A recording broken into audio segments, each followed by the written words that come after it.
Dans la description, le numéro, le Gmail et comment les méthodes de paiement et tout.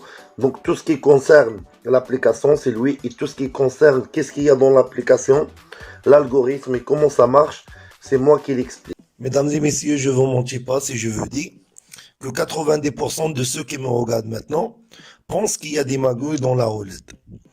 Ceux qui disent qu'il y a une pédale ou un bouton qui fait sauter la bille. Et d'autres pensent que la bille tombe toujours dans le numéro qu'il n'a pas misé. Dommage, la réponse, tout ça c'est faux. Pourquoi? Le casino est contrôlé, mesdames et messieurs. Ah oui, ils sont contrôlés par les instances de contrôle de secteur des jeux, même les casinos en ligne. Mais pas tout, parce qu'il y en a des arnaqueurs dans les casinos en ligne. Chaque casino a toujours un pourcentage de gain stable qui fait la cause de perte de plusieurs joueurs. Mais pas tout le monde. Mais pourquoi tu n'es pas parmi pas tout le monde? Alors pourquoi tu n'es pas la personne qui fait des frics? Il y a deux raisons pour toi. Soit tu n'es pas le bienvenu, soit tu es un mauvais joueur. Et si tu es un mauvais joueur, cette vidéo, c'est pour toi. Ça va changer ta vie complètement, je suis sûr. Mesdames et messieurs, j'en ai avec vous encore une fois.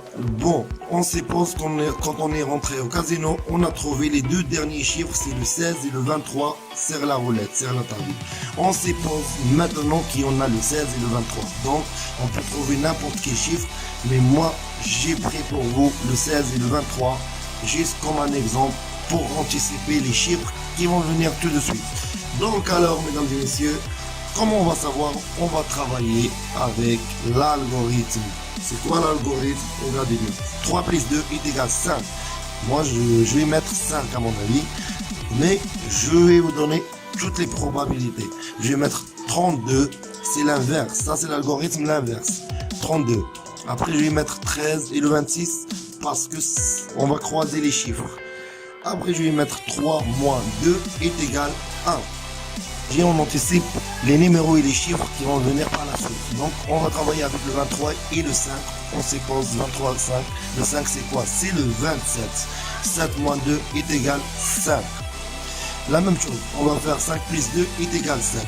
Voilà les probabilités. On va mettre 25, c'est le croisement des chiffres. 3 aussi, il n'y a aucun chiffre, donc on va poser 3. Et le 8. Le 8 c'est 5 plus 3 est égal 8. C'est ça. Et c'est la même chose pour les deux chiffres qu'on prend maintenant pour avoir les probabilités pour les chiffres qui viennent par la suite. 8 plus 5 est égal 13. Après 8 c'est quoi? C'est 19. 9 moins 1 est égal 8. Après 17. 7 plus 1 est égal 8.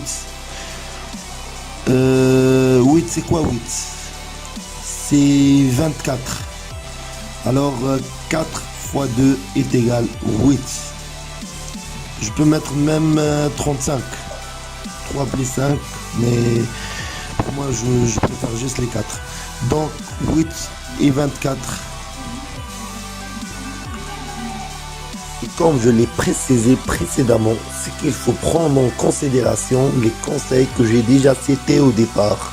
Parmi eux, si on a une répétition, il faut toujours miser sur leurs voisins ou bien les voisins de leurs voisins. Par exemple, si on prend maintenant le chiffre 23. Vous remarquez que le chiffre 23, il est entouré par le chiffre 5 et le 16. Donc je vais placer les deux mises, le 16 et le 5. Le 16, ça veut dire 6 moins 1, ça veut dire 5, c'est pareil. Donc c'est ça ce que c'est ça mes mises que j'ai placées, même si moi je vais placer qu'une seule mise, c'est le 5.